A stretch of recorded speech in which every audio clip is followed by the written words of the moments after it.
আচার কিন্তু আমাদের সকলেরই পছন্দের খাবার।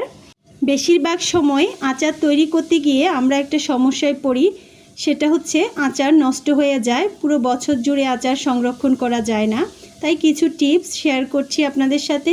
1 নাম্বার টিপস হচ্ছে আচার বানানোর জন্য আমগুলো পরিষ্কার করে ধুয়ে নেওয়ার পর খুব ভালো করে টিস্যু দিয়ে মুছে ফেলতে হবে, কারণ পানি থাকলে আচার নষ্ট হয়ে যাবে। আচারের একমাত্র শত্রু হচ্ছে পানি, তাই কোনোভাবে পানি রাখা যাবে না।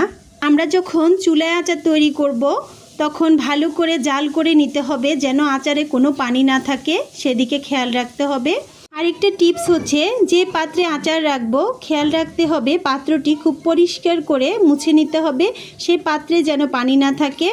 মোট কথা আচারে কোনোভাবেই যেন পানি না লাগে সেদিকে খেয়াল রাখতে হবে। আরেকটা জিনিস খেয়াল রাখতে হবে, আচার যে পাত্রে রাখা হবে আচার রাখার পরে সরিষার তেল একটু বেশি করেই দিতে হবে, তাহলে আর আচার নষ্ট হবে না। এই টিপসগুলো ফলো করলে কিন্তু আপনি পুরো বছর জুড়ে আচার সংরক্ষণ করতে পারবেন।